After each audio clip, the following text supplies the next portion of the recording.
Blood on a diner floor is notoriously hard to scrub out. Harper knew this from experience, though usually it was just a busted lip from a rowdy drunk.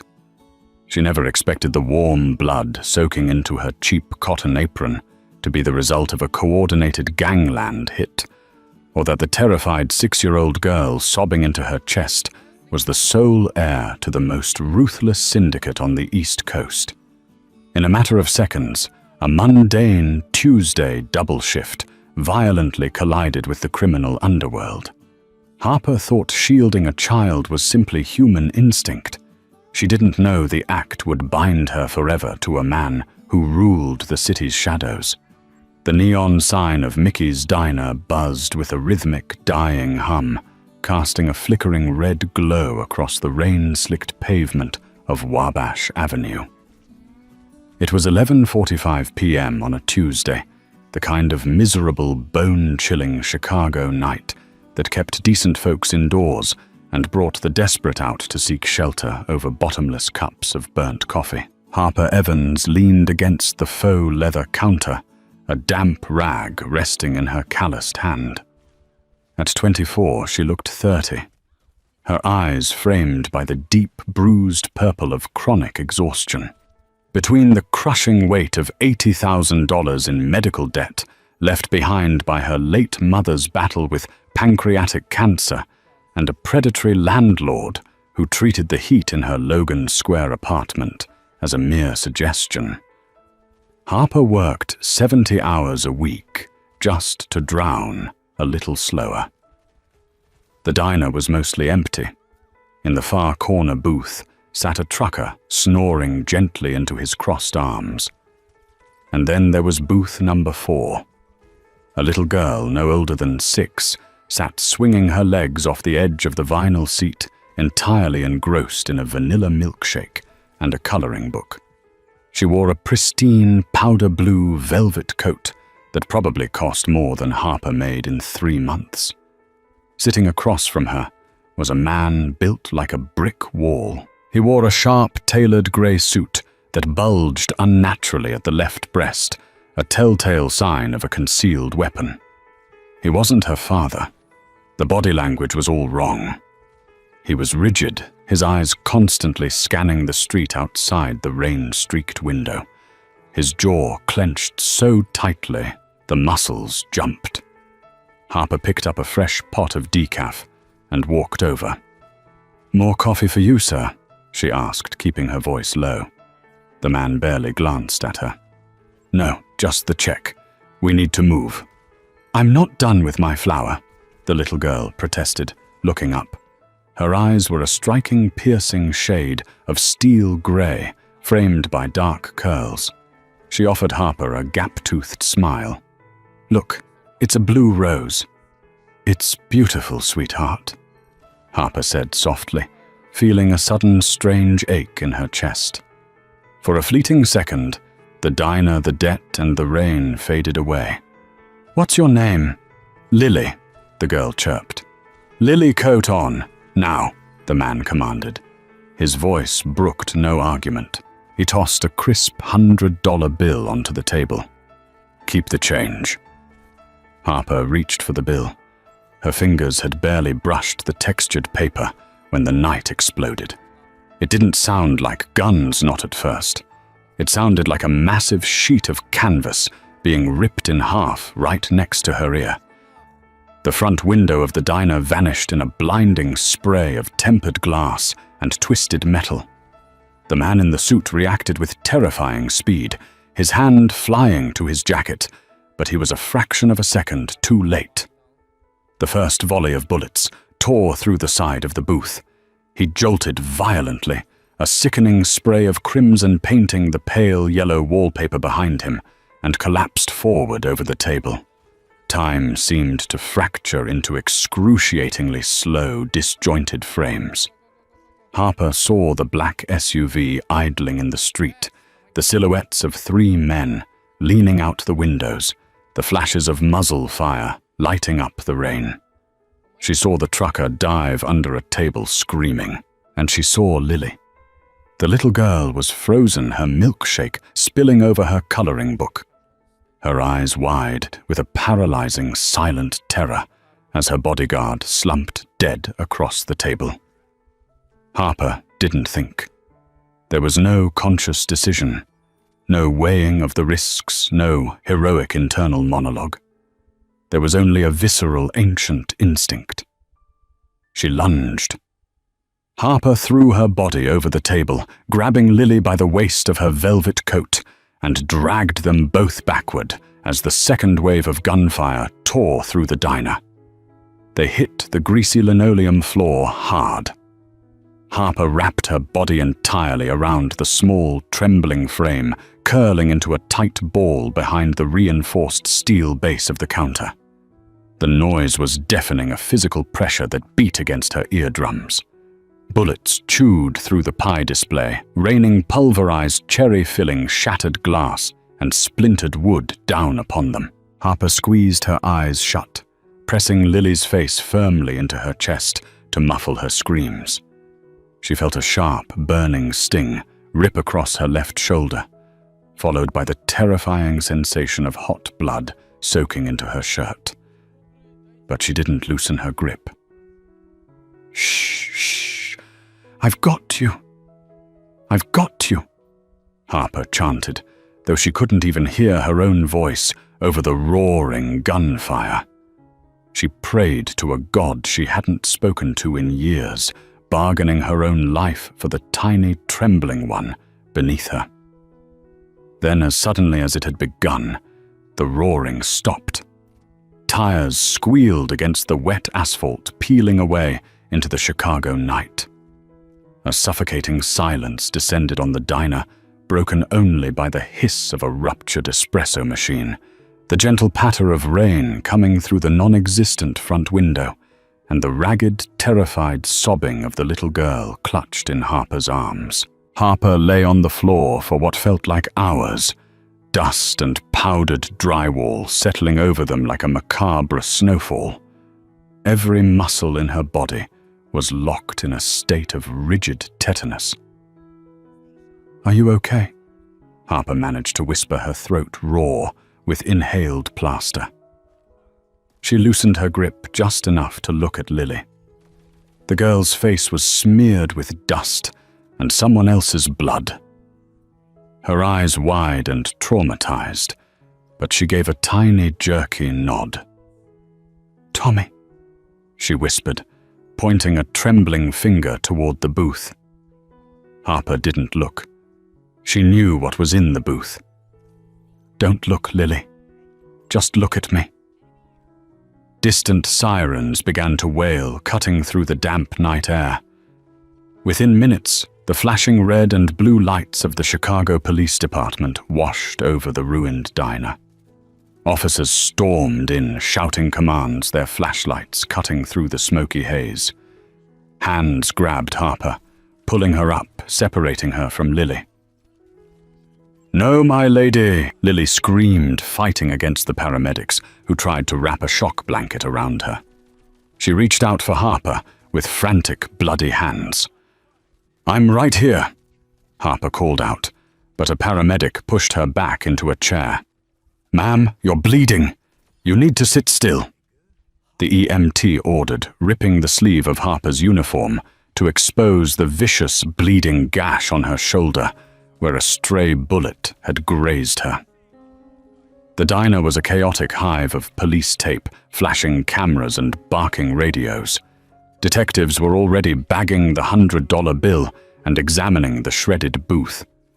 Harper sat numbly as the EMT bandaged her shoulder, the adrenaline draining from her system, to leave behind a hollow, freezing exhaustion.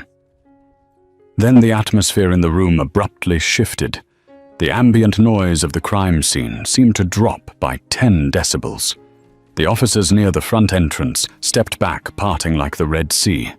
A man walked through the shattered entrance. He didn't duck under the yellow police tape. A seasoned detective literally lifted it for him. He was tall, dressed in a bespoke charcoal overcoat that absorbed the harsh, flashing lights. His face was a study in aristocratic cruelty. High cheekbones, a sharp jawline, and eyes as cold and unforgiving as the steel of a gun barrel. He possessed an aura of absolute, terrifying authority. He didn't look like a grieving father rushing to a crime scene. He looked like a king assessing a battlefield. This was Silas Russo. Even Harper, who avoided the local news, recognized the face. He was the CEO of Russo Logistics on paper, but the streets knew him as the undisputed architect of the city's underground. "Daddy?" Lily broke free from the paramedics and ran across to the glass-strewn floor. Silas dropped to one knee, the expensive fabric of his coat soaking in a puddle of spilled coffee and blood. He caught his daughter burying his face in her hair. For a fraction of a second, the icy mask slipped, revealing a desperate, fierce relief. A heavy-set detective approached Silas. "Mr. Russo, we're securing the perimeter. The Castellano crew." "Not now, detective," Silas said, his voice a low, vibrating baritone that carried easily across the room. It wasn't a request. The detective immediately backed down, nodding nervously. Silas stood lifting Lily into his arms. He whispered something into her ear, and Lily pointed directly at Harper.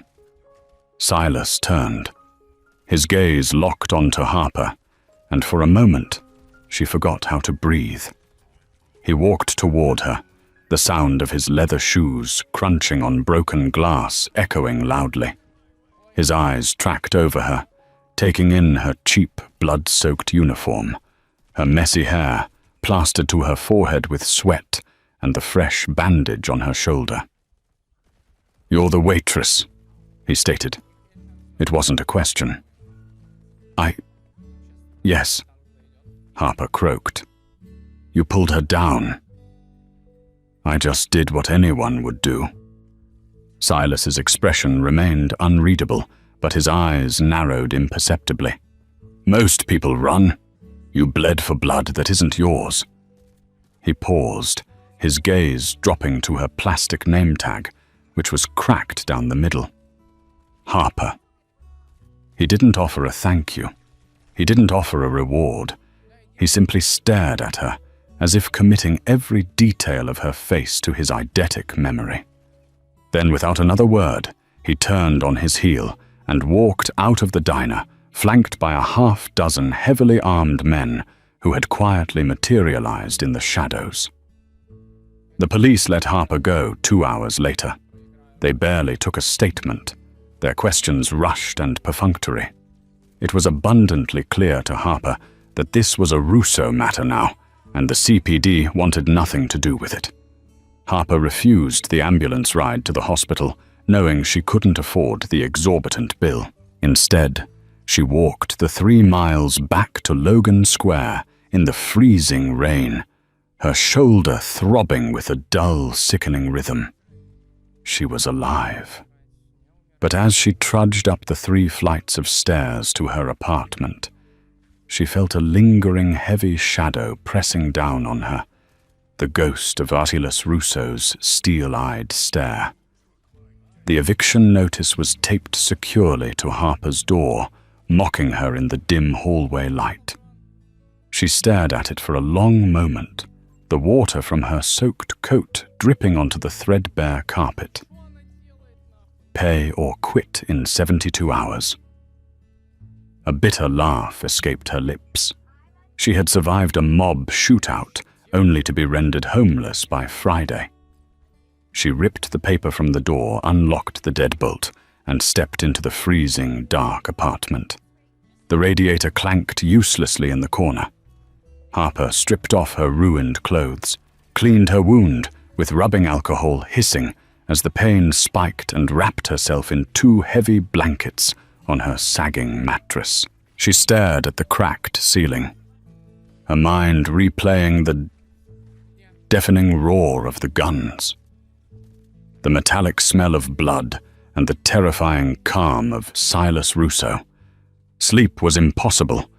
At 3:15 a.m., 3 sharp, heavy knocks rattled her apartment door. Harper bolted upright, her heart hammering against her ribs. The loan sharks. The landlord. Or worse, the men in the SUV coming to finish off witnesses. She crept to the door, peering through the peephole. Standing in the poorly lit hallway were two men in immaculate black suits. They didn't look like bill collectors. They looked like the men who stood behind Silas Russo. "Miss Evans," one of them said, his voice calm and polite. "We know you're awake. Please open the door." Harper swallowed hard, her hand trembling on the deadbolt. She had nowhere to run. She unlocked the door, keeping the chain engaged, and cracked it open. "What do you want?" "My name is Leo," the man said, offering a curt nod. "Mr. Russo requests your presence." "It's 3 in the morning," Harper said, her voice shaking. "I've already given my statement to the police. I don't know anything." "This isn't about the police, Miss Evans," Leo replied smoothly. "And it isn't a request you can decline. Please, a car is waiting." 10 minutes later, Harper was sitting in the back of an armored Maybach, wearing her only decent pair of jeans and a thick, oversized sweater that hid her bandages. The city lights blurred past the tinted windows as they drove north, leaving the gritty streets of Chicago behind for the sprawling, heavily wooded estates of Lake Forest. The car passed through immense wrought-iron gates, crunching over a sweeping gravel driveway until it parked in front of a massive stone mansion that looked more like a modern fortress. Harper was escorted inside by Leo, led through cavernous, silent hallways lined with expensive art until they reached heavy mahogany double doors. Leo opened the doors and gestured for her to enter. It was a vast library, the walls lined with thousands of books. A fire crackled in the massive hearth, casting dancing shadows across the room. Standing by the window, pouring amber liquid into a crystal tumbler, was Silas Russo. He had changed into a dark turtleneck and slacks, but the aura of danger around him was only magnified in the intimate setting. "Sit, Harper," Silas said, not looking at her as he replaced the crystal stopper on the decanter. Harper didn't move. "Why am I here?" Silas turned, walking slowly to a large leather armchair. He sat crossing one leg over the other and gestured to the chair opposite him. The sheer gravity of his presence forced Harper's legs to comply.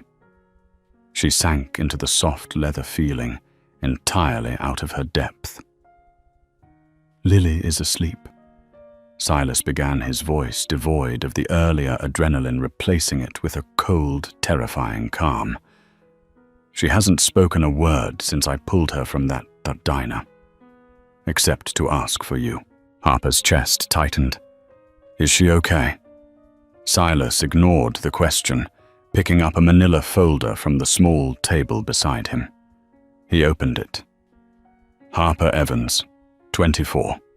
No criminal record. Mother died 2 years ago. Father absent since birth. You work 2 jobs, yet you are $84,000 in medical debt. You missed your last 3 rent payments. You have an eviction notice on your door, and your bank account currently holds $42.16. Harper felt a hot flush of humiliation and anger wash over her. Did you bring me here to mock me? Or just to prove you can hack a bank? Silas's eyes locked onto hers, and the faint hint of a smirk played at the corner of his mouth. He appreciated the fire. I brought you here to offer you a job. Harper frowned, confused. A job doing what? Serving coffee to your capos. Protecting my daughter, Silas said softly. The words hung heavy in the air. She had a bodyguard, Harper pointed out, a shiver running down her spine as she remembered the man bleeding out on the table. He was a professional, I'm a waitress." "Thomas was one of my best men," Silas agreed, taking a slow sip of his drink. And yet the Castellano family knew exactly where he and Lily were going to be tonight. A diner off the grid, unscheduled, unlogged. Only 3 people in my organization knew Thomas's route. Which means I have a rat in my house. He leaned forward, placing his glass on the table, the ice clinking sharply in the quiet room. "I cannot trust my men. I cannot trust my security team. I cannot trust the police, half of whom are on my payroll, and the other half on Castellano's. The only person in this entire city I know I can trust with my daughter's life is the woman who threw herself in front of an automatic rifle to save it." Harper stared at him, her mind spinning. "You want me to be a human shield. I want you to be her shadow," Silas corrected. "You will live in this house. You will accompany her everywhere. You will be her nanny, her companion, and her guardian. In public, you are simply the help. In private, you are my eyes and ears. I don't know anything about guns or fighting or I have men for the violence." Silas interrupted. "I need you for the loyalty. Lily trusts you. That is a commodity I cannot buy." He reached into his jacket pocket and pulled out a sleek black smartphone, sliding it across the table toward her. "What's this?" Harper asked. "Log into your banking app," Silas ordered quietly. Harper hesitated, then picked up the phone. She navigated to her bank's website and typed in her credentials. The screen loaded. Her breath caught in her throat. Her balance was no longer $42. It was $500,000. "Your debt is erased. Your landlord has been bought out and fired. This is your signing bonus," Silas said, his voice dropping to a hypnotic, dangerous purr. "You will make $10,000 a week. You will have access to the best doctors, the best food, the safest walls in the country. You will never have to worry about a bill, a cold apartment, or a graveyard shift ever again." Harper's hands shook so badly she had to put the phone down. It was more money than she could comprehend. It was freedom. It was salvation. But as she looked up into Silas Russo's dark, fathomless eyes, she realized the terrifying truth. He wasn't giving her freedom. He was purchasing her soul. "And if I say no?" she whispered. Silas leaned back, the shadows of the firelight dancing across his face like a demon in the dark. "People who witness what you witnessed tonight, Harper, and refuse the protection of my family. They rarely survive the week. The Castellanos know you saved her. They will consider you an enemy. I am not offering you a choice. I am offering you a lifeline. Take it." Harper looked at the phone. She thought of the cold apartment, the eviction, the crushing, endless weight of poverty. Then she thought of Lily's terrified grey eyes. Slowly, Harper reached out and picked up the phone. "When do I start?" she asked. Silas Russo smiled. It was a terrifying, beautiful thing. "You already have." The transition from a freezing, mice-infested apartment in Logan Square to the sprawling, impenetrable fortress of the Russo estate in Lake Forest was a psychological whiplash Harper barely had time to process. Within 24 hours, her entire existence was dismantled and rebuilt. Her cheap, threadbare clothes were replaced with a curated wardrobe of tailored slacks, cashmere sweaters, and sensible Silent-soled shoes. Garments chosen not for fashion, but for mobility and discretion.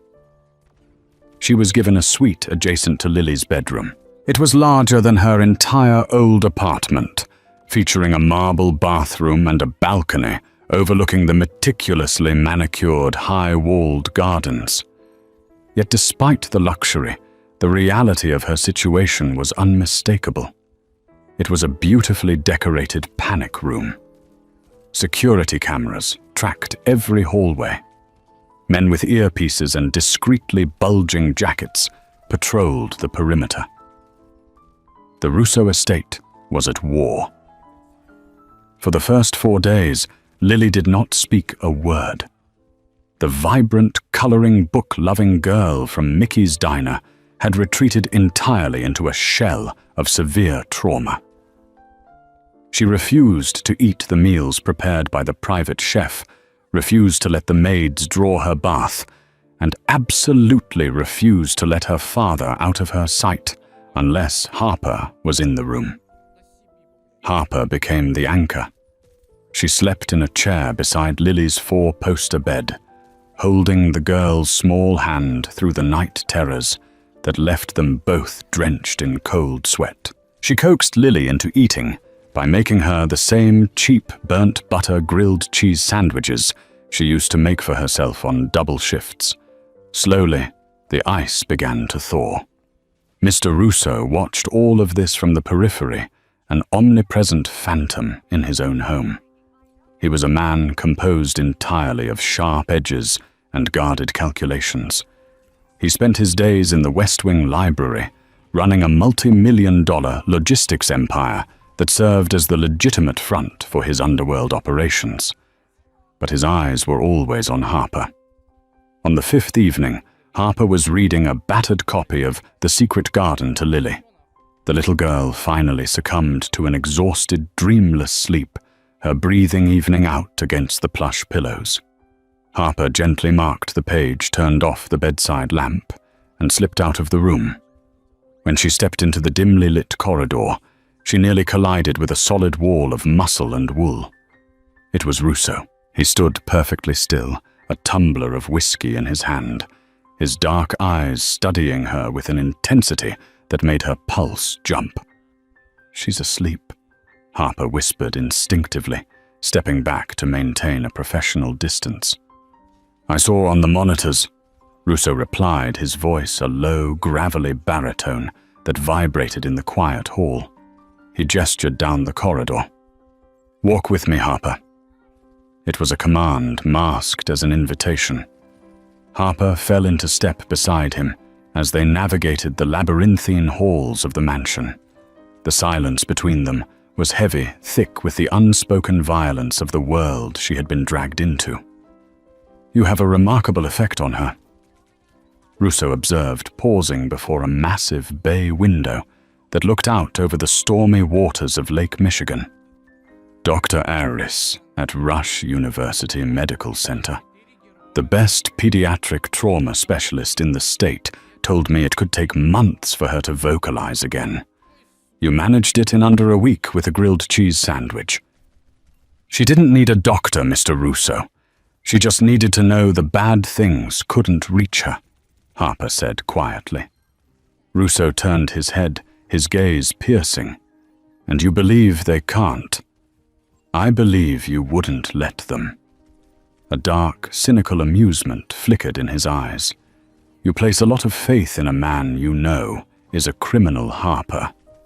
The Castellano family, the men who shot up that diner, they don't care about collateral damage. They want my territory, and they want my life. They targeted Lily to break me." "Who told them where she was?" Harper asked the question, slipping out before she could filter her audacity. "You said there was a rat. Have you found them?" Russo's expression hardened into a mask of pure, terrifying ice. "Not yet. My inner circle is small. Vincent, my underboss. Leo, my head of security. And Arthur, my financial director. One of them sold my daughter's itinerary to the Castellanos." He took a slow sip of his whiskey. "Which brings me to you." Harper's stomach dropped. "Me? You possess a highly unusual set of instincts for a waitress," Russo stated, leaning closer. The scent of expensive cologne tobacco and danger washed over her. "When the glass shattered, you didn't freeze. You didn't run for the exit. You correctly identified the safest structural point in the room, executed a tactical drag on a moving target, and shielded her vitals with your own body. That is not luck, Harper. That is muscle memory." I just reacted," Harper stammered, a sudden, inexplicable cold sweat breaking out across her palms. "I ran a deeper background check on you," Russo continued, his voice dropping to a lethal whisper. "Beyond the medical debt and the dead mother. I looked for your father, the one who supposedly abandoned you before birth." Harper crossed her arms defensively. "My mother never spoke of him. His name isn't even on my birth certificate. He was a nobody." Russo stared at her for a long, suffocating moment. "There are no nobodies in this world, Harper. Only people hiding in plain sight. I want you to attend a meeting with me tomorrow night at the Drake Hotel. A neutral ground, sit down with the Castellano associates. You will stand by my side." "I'm supposed to protect Lily," she protested. "Lily will be in the vault room with Leo." Russo said, his tone leaving no room for negotiation. "I need my most loyal asset in the room with my enemies. I need to see if the wolves recognize the scent of one of their own." The Gold Coast room at the Drake Hotel was a monument to old-world opulence. Crystal chandeliers cast a warm, glittering light over intricate gold leaf molding and heavy velvet drapes. It was the kind of room where legitimate fortunes were made, but tonight it was rented under a shell corporation for the sole purpose of mediating a blood feud. Harper stood perfectly still, positioned 2 paces behind Russo's right shoulder. She wore a tailored black suit that made her look sharp, imposing, and entirely out of her element. Beneath the blazer, a lightweight Kevlar vest pressed uncomfortably against her ribs, a non-negotiable requirement from Russo. Across the long mahogany dining table sat Lorenzo Castellano, the ruthless patriarch of the rival syndicate. He was an older man, his face weathered like beaten leather, surrounded by 4 massive enforcers. On Russo's side stood Vincent, the slick, nervous underboss, and Arthur, the stoic financial director. The air in the room was toxic, thick with unspoken threats and centuries of old country grudges. "The diner was a mistake, Russo," Lorenzo rasped, leaning forward and resting his hands on the table. His voice was like grinding stones. "My men were given bad intel. They were told you would be there. We do not target children. Your men unloaded 60 rounds into a public establishment, Lorenzo," Russo replied smoothly. His hands steepled calmly in front of him. "A mistake is a wrong turn. What your men did was an act of war, and my daughter was caught in the crossfire. And yet she survived." Lorenzo countered, his dark eyes shifting past Russo to land directly on Harper. The old man's gaze sharpened, narrowing as he scrutinized her face. The temperature in the room seemed to plummet. "Thanks to a civilian, or so the police report claims." Harper felt the weight of Lorenzo's stare like a physical blow, but she forced herself to keep her chin high and her expression blank.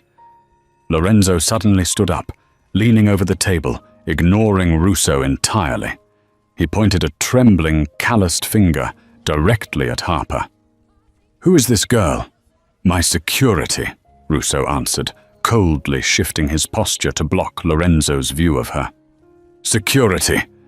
Lorenzo barked a harsh, incredulous laugh. "Do not play games with me, Russo. I know those eyes. I know that jawline. I fought beside that ghost 30 years ago in Palermo." Lorenzo's face twisted into a mask of pure shock and burgeoning fury.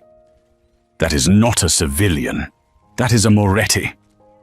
The name struck the room like a live grenade. Vincent gasped, taking a step back.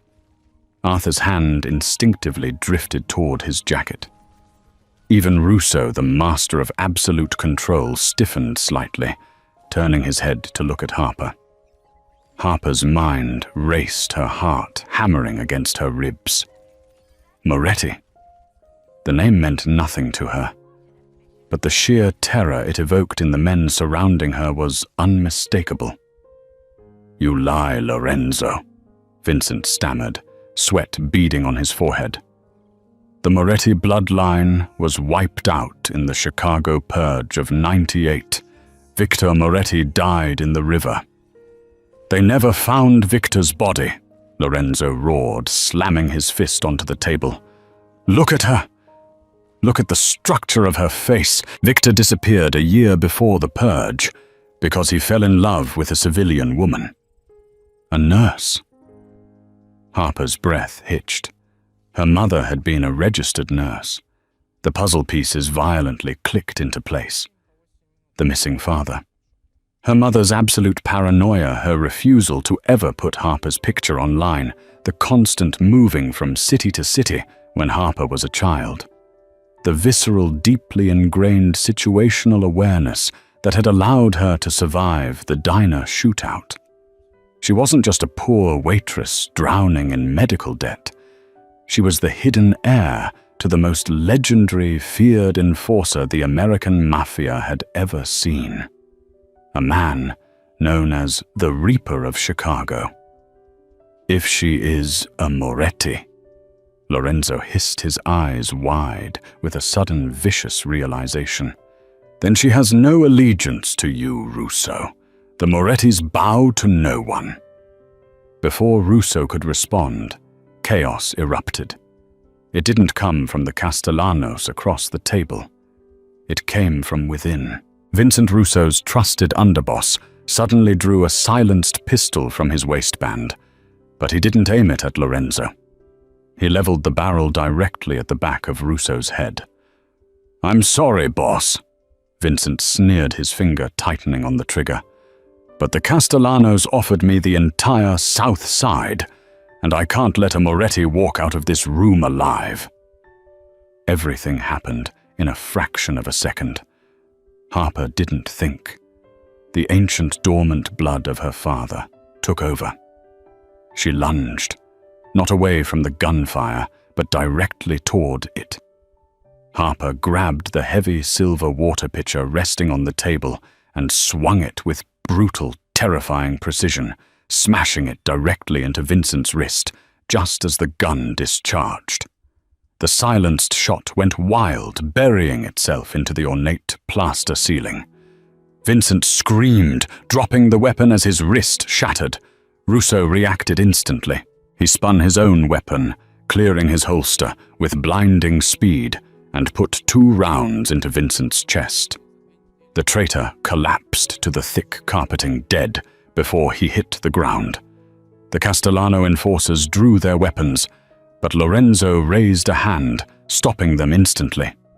The old man was staring at Harper, his chest heaving, awe warring with fear in his eyes.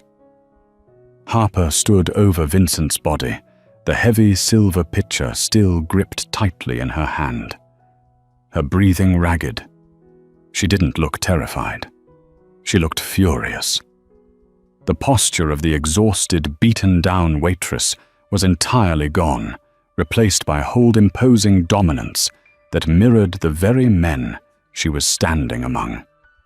Russo slowly lowered his weapon, his chest heaving as he turned to look at the woman who had just saved his life for the 2nd time in a week.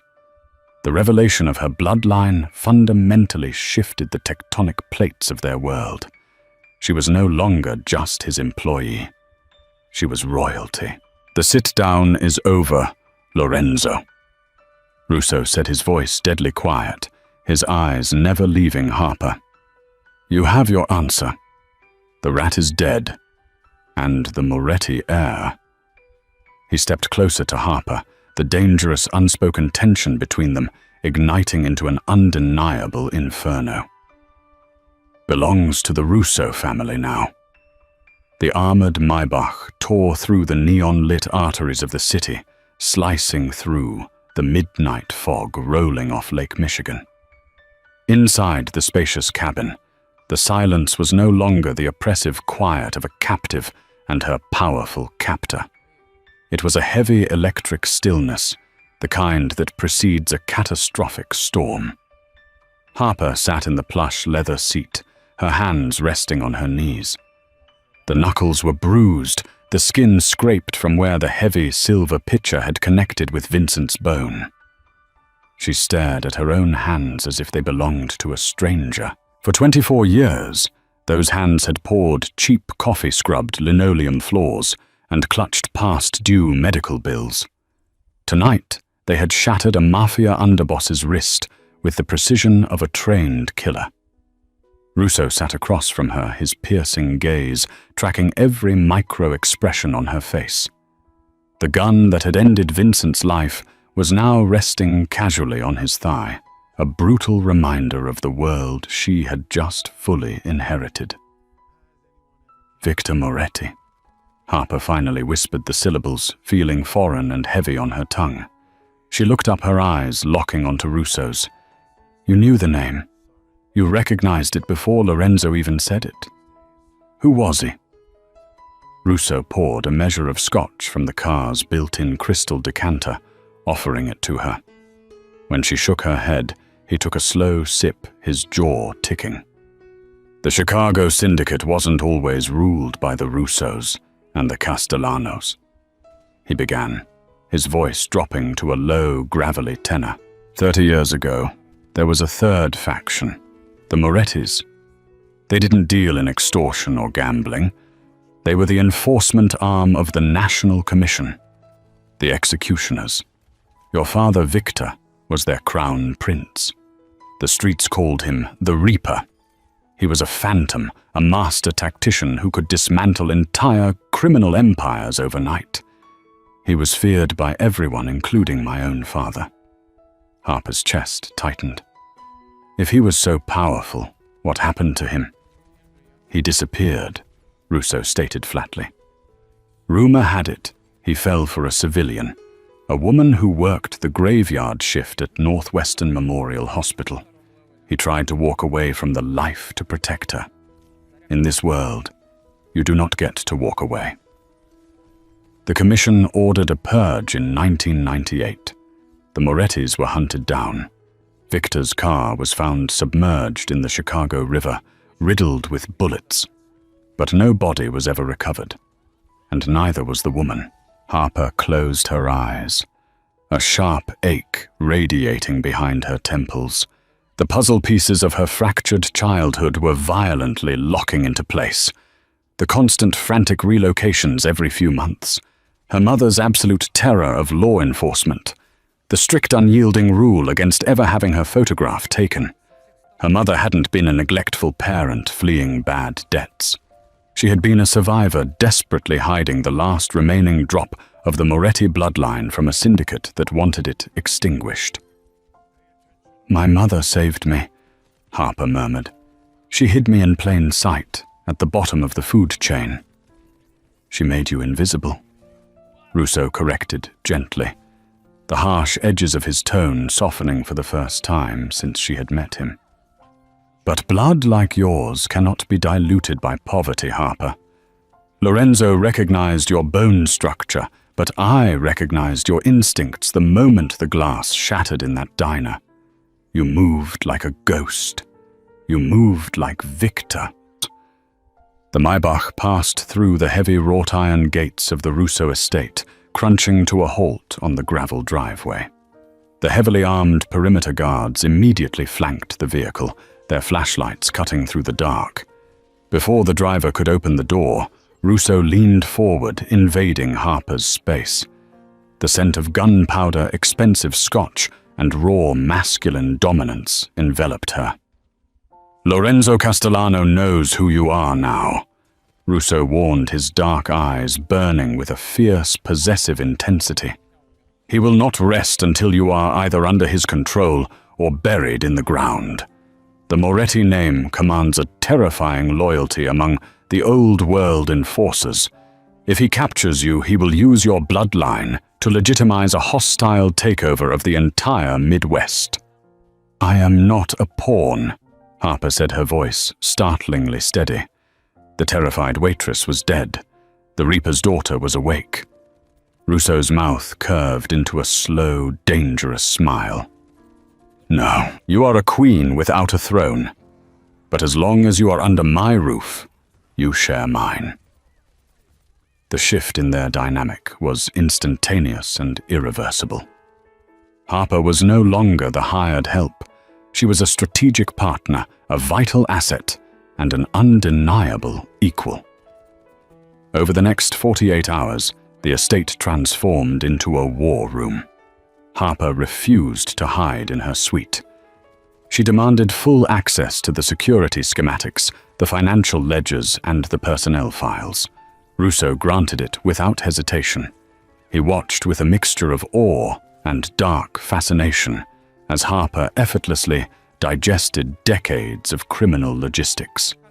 Her mind, previously used to mentally tracking 50 diner orders at once, proved to be a razor-sharp tactical instrument. She purged the staff. Using her innate understanding of desperation and body language, Harper identified 2 more maids and a groundskeeper who had been quietly accepting bribes from the Castellano crew. They were swiftly removed from the property.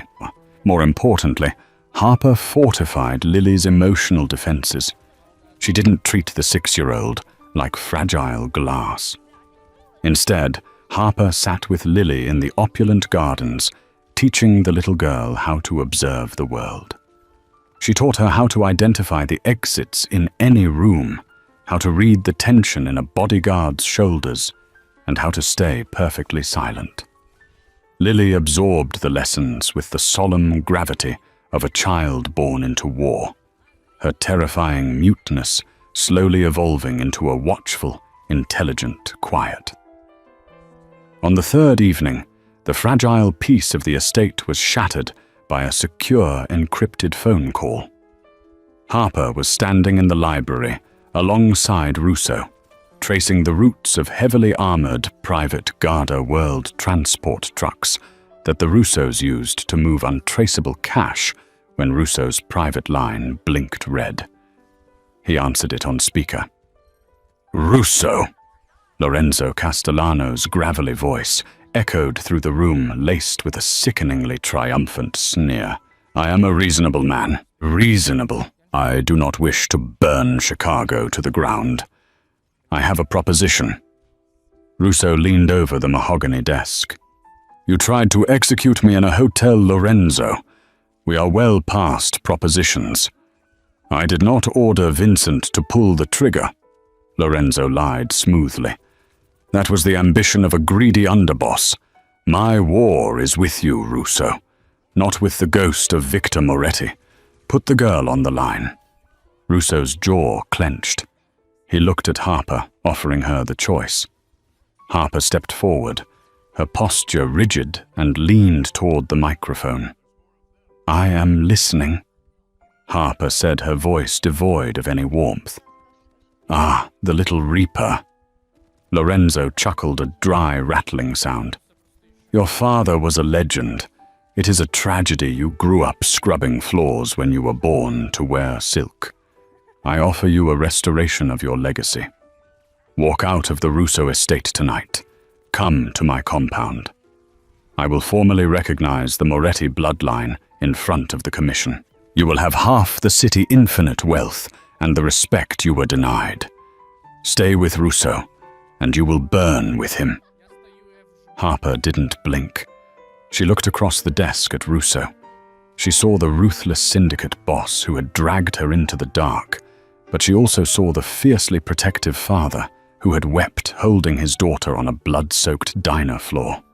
She saw the man who had erased her mother's crushing medical debt without asking for a receipt. "My father walked away from the commission to protect his family," Harper said, her voice cutting through the speaker like a blade of ice. "I am staying to protect mine. If you come for this house, Lorenzo, you will learn exactly why they called him the Reaper." She reached forward and disconnected the call. The silence in the library was deafening. Russo stared at her, the dark fire in his eyes burning hotter than ever before. He rounded the heavy mahogany desk with slow, deliberate strides until he stood mere inches from her. He reached up his large, calloused hand, gently gripping her jaw, tilting her face up to meet his intense gaze. "You just declared war on the most heavily armed syndicate in the country," Russo murmured, his thumb tracing the sharp line of her cheekbone. "For me, for Lily, I declared war for us," Harper corrected, her heart hammering against her ribs, not out of fear, but out of a wild, unbridled adrenaline. Russo leaned down, his lips brushing against hers in a kiss that was brutal, desperate, and possessive. It was a sealing of a blood pact. The poor waitress was gone forever, replaced by the matriarch of a newly forged empire. "Then let them come," Russo whispered fiercely against her mouth. "We will bury them all." The Castellano strike came not under the cover of a quiet suburban night, but in the chaotic subterranean belly of Chicago itself. Russo and Harper were transporting Lily to a highly secure private underground bunker beneath a shell corporation building in the Loop, escorted by a convoy of 3 black reinforced SUVs. They were navigating the claustrophobic concrete labyrinth of Lower Wacker Drive, a bleak, shadowy thoroughfare that ran beneath the city's glittering skyscrapers, notorious for dead zones in radio communication and GPS tracking. Harper sat in the back of the heavily armored center vehicle, Lily tucked securely between her and Russo. The little girl clutched the battered coloring book from the diner, her steel-gray eyes darting nervously at the flickering fluorescent lights passing overhead. "We are 3 minutes out," Russo stated, checking the heavy tactical watch on his wrist. Suddenly, the lead SUV slammed on its brakes with a violent shriek of burning rubber. A massive industrial garbage truck had violently jackknifed across all 3 lanes of Lower Wacker Drive, completely blocking the tunnel. Before the Russo driver could throw the vehicle into reverse, a heavily modified armored transport van bearing stolen Constelli's private military decals roared out of a side service tunnel, slamming into the rear SUV and effectively boxing them in. "Ambush!" the driver screamed over the intercom. The concrete tunnel erupted into a deafening war zone. Heavy automatic gunfire rained down from the catwalks above the armor-piercing rounds, sparking violently against the bulletproof glass of the Maybach. "Get her down!" Russo roared, drawing a submachine gun from a concealed compartment beneath his seat. Harper didn't hesitate. She threw herself over Lily, pressing the child firmly onto the floorboards, shielding her entirely with her Kevlar-vested torso. The muscle memory of the diner shootout returned, but this time it wasn't accompanied by paralyzing fear. It was fueled by a cold, lethal clarity. Russo kicked open his door, using the reinforced steel of the vehicle frame as a shield as he returned fire, his weapon roaring in the confined space. His security detail poured out of the front and rear vehicles, engaging the Castellano mercenaries in a brutal close-quarters firefight. But there were too many of them. Lorenzo had emptied his entire treasury to hire rogue military contractors. The Russo men were highly trained, but they were vastly outnumbered. Harper peeked over the edge of the leather seat. She saw Russo pinned behind the engine block, taking heavy fire from a sniper positioned on a maintenance gantry directly above them. The angle was impossible. Russo couldn't get a shot off without exposing himself entirely. The Moretti blood sang in her veins. It was a terrifying, undeniable instinct for violence and survival. "Lily, close your eyes and cover your ears," Harper commanded smoothly. The little girl instantly obeyed, burying her face into her knees. Harper unclipped a heavy, specialized tactical smoke grenade from Russo's discarded tactical bag on the seat. She pulled the pin. Instead of throwing it at the enemy, she cracked the passenger side door and rolled the canister directly under their own vehicle. Thick, blinding white smoke instantly billowed outward, engulfing the Maybach and Rousseau's position in an impenetrable cloud. The enemy gunfire faltered for a crucial 2 seconds, the mercenaries losing their visual targets. Harper used the cover of the smoke. She slipped out of the vehicle, staying agonizingly low to the filthy concrete. She didn't have a gun, but she didn't need one. She needed the environment. She crawled rapidly toward the abandoned garbage truck, blocking their path, slipping entirely under the radar of the elevated shooters who were blindly firing into the smoke cloud. She reached the cab of the garbage truck. The Castellano driver was dead shot through the windshield by Rousseau's men in the opening volley. Harper hauled herself into the cab, her hands flying over the massive, complex pneumatic controls. She didn't know how to drive a rig this size, but she understood leverage. She slammed her fist onto the hydraulic release override. With an ear-splitting mechanical groan, the massive rear compactor of the garbage truck disengaged. The heavy steel tailgate swung violently open, releasing tons of compacted waste and debris directly onto the street below, crushing the scaffolding that held the Castellano sniper and creating a massive chaotic barricade that cut the mercenary forces in half. The structural collapse caused a chain reaction. A ruptured water main in the ceiling burst, raining a torrential downpour into the tunnel, further obscuring visibility and plunging the scene into absolute chaos. Rousseau saw the tactical shift instantly. With the sniper eliminated and the enemy forces divided by the debris, he rallied his remaining men. They surged forward, executing a flawless, ruthless counteroffensive. Within 4 minutes, the gunfire ceased.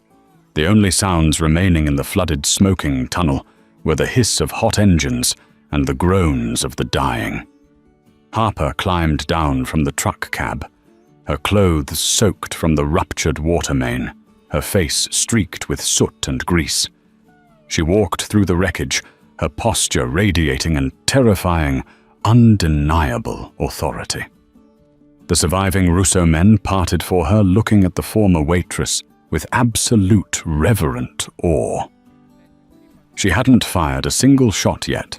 She had single-handedly broken a military-grade ambush. Rousseau stood by the Maybach, his chest heaving, his suit ruined. When he saw Harper emerging from the smoke, uninjured and victorious, he dropped his weapon. He crossed the flooded asphalt in 3 massive strides, pulling her into a crushing, desperate embrace. "Are you hurt?" he demanded. His hands frantically checking her shoulders, her back, her face. "I'm fine," Harper breathed, resting her forehead against his chest, listening to the frantic, powerful beating of his heart. "Where is Lily?" Rousseau stepped back, opening the rear door of the Maybach. Lily was sitting up on the floorboards, her hands covering her ears, completely unharmed. When she saw Harper, she scrambled out of the car, launching herself into Harper's arms. "You did it," Lily whispered into Harper's wet shoulder. "You beat the monsters." Harper squeezed her eyes shut, holding the child tightly. "Yes, baby. The monsters are gone." The defeat on Lower Wacker Drive broke the back of the Castellano syndicate. Lorenzo Castellano, humiliated and stripped of his mercenary army, was forced to flee the city that very night. He was found a week later in a motel in Gary, Indiana, having suffered a highly suspicious fatal heart attack. The commission did not investigate. The underworld of the Midwest was irrevocably changed. 6 months later, the neon sign of Mickey's Diner was replaced with the sleek, frosted glass facade of an upscale Italian bistro. Harper Evans never returned to Logan Square.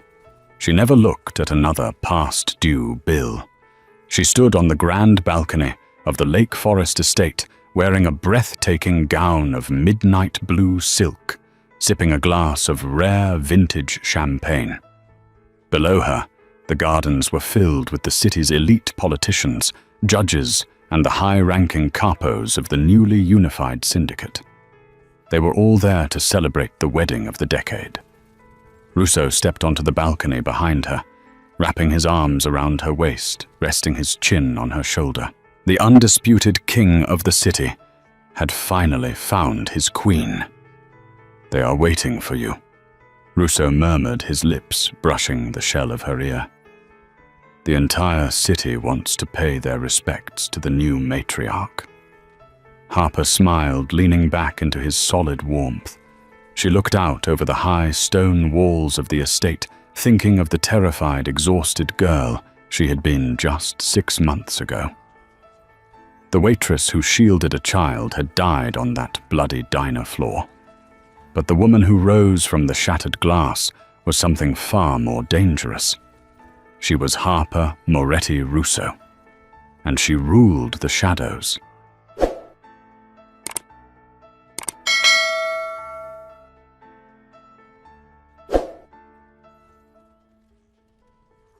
В 13:00. Вы говорите, что смешной фильм. Комедия, мелодрама, фантастика. Отвечайте. Вы клянетесь, что мне будет весело. Что за фильм? «Зависнуть в Палм-Спрингс». Будет весело. Обещайте. Каспирита ставит свою жопу. Так, интересно получается. Интересные девки пляшут.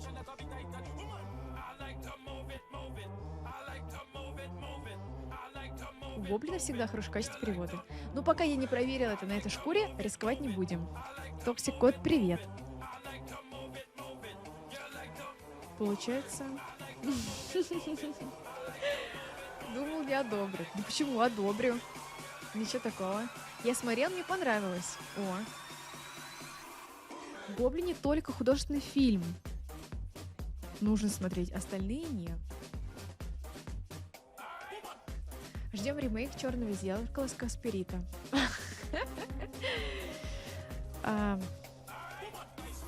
Ой, спасибо большое. Азарт Нью Нокс. Тик. Спасибо большое. На. Спасибо. Юля, на. Спасибо большое. Если что, у меня просто с DonutPay не показывается топ-дей. Вот. Не настраивается. Большой куш в Гоблине только смотреть. Гоблин даже озвучил такой шикарный мульт «Шрек». Ну, не знаю, я, может быть, такой, знаете, старой школы, старой закалки. Люблю вот всякие там Кадышу, Софи Ротару и озвучку гоблинская, она получается единым голосом, правильно? Типа там мужик озвучивает. Один мужчина озвучивает всех. Правильно понимаю? Мне такое не нравится. Большой куш. Что-то в автомобиле завис. А ты не писал про большой куш там матное слово. Часто не по тексту озвучивает. Софи Ротару как мимо пройти. Да, но Гоблин лучше Софи Ротару. Ну, не знаю, я пока в Гоблине не слышал, поэтому мне не с чем сравнить, не буду такими громкими словами кидаться и обижать свою любимую Софи Ротару. Это так называется снэч. Ребята, что, кушать будем себе накладывать? Есть 3 минутки положить поесть перед фильмом.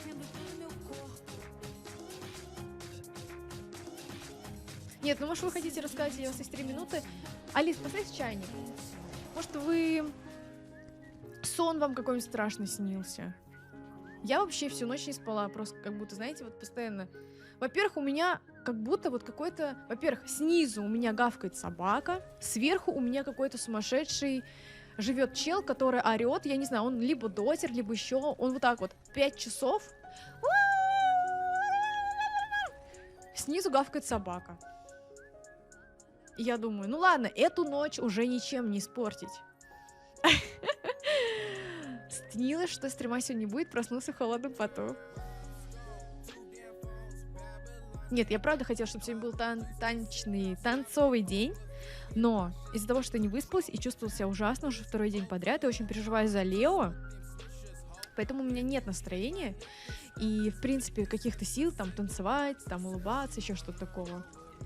Постучи по батареям. Ну, я просто не стала, как бы, когда стучишь по батареям, слышат другие люди. Вот.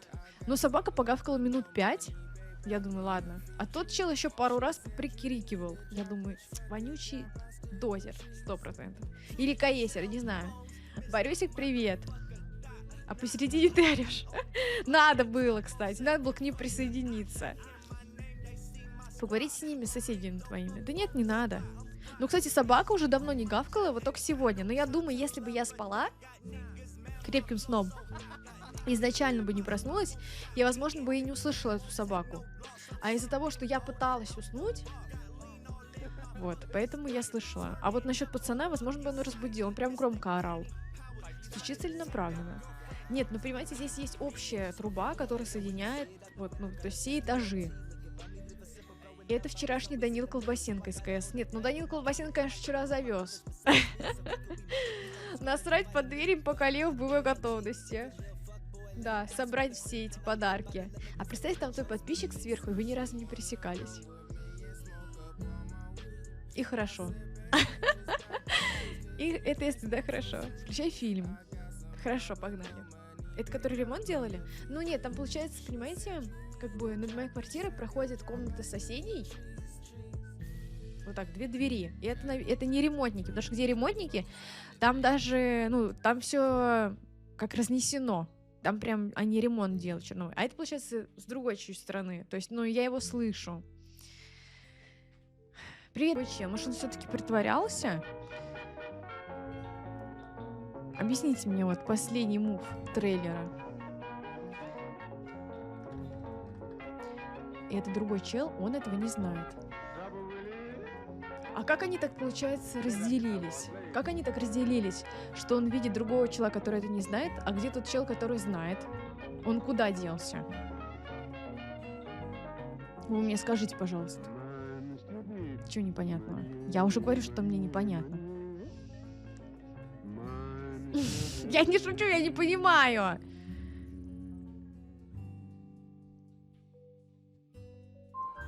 Тот чел с памятью вышел из петли с девушкой. Поняла. Ну ладно. Поняла, ладно, более-менее. Правда, поняла. А тебя не волнует, как она весточку Фреду в прошлое отправила? Нет, ребят, а как она весточку отправила Фреду в прошлое?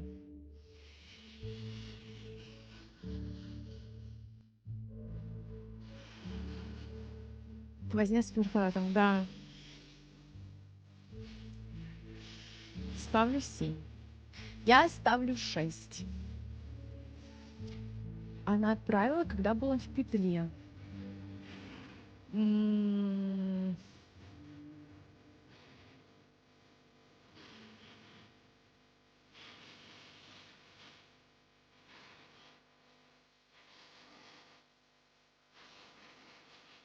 Ну, вообще странно. Странно. Непонятно.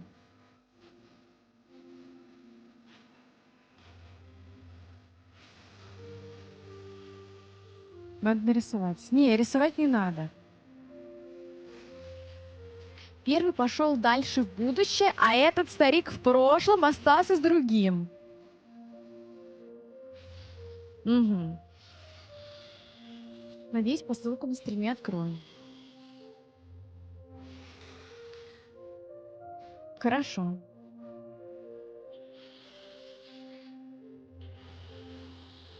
С бабкой.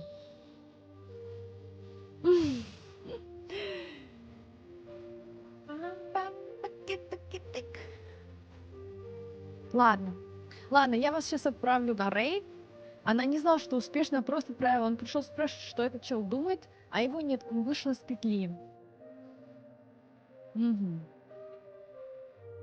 Поняла. И пойду в больницу. Ладно, ладно, я сейчас сажусь и не соображаю. Ладно, пошел в больницу. Дед остался чмошником воспоминаний, а и так понял, что все получилось. А вот это вот логично. Не, а как он остался без воспоминаний, если дед помнил? Лео повел тебя гулять? Не. Я поведу Лео. Дима, привет. Нормально.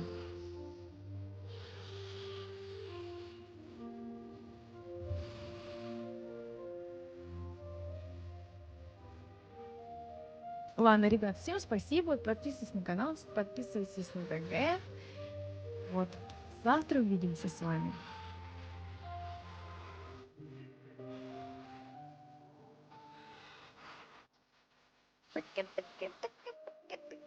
Бай-бай. Бай-бай-бай-бай.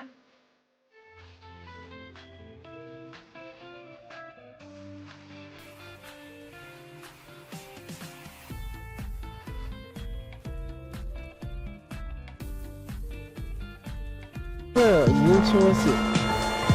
Миллион. О, Корабли Юля, постоянно. привет, привет. О. Юлечка, привет, спасибо за рейд. Ничего себе, ребята. Я думал, что вы посмотрели, я видел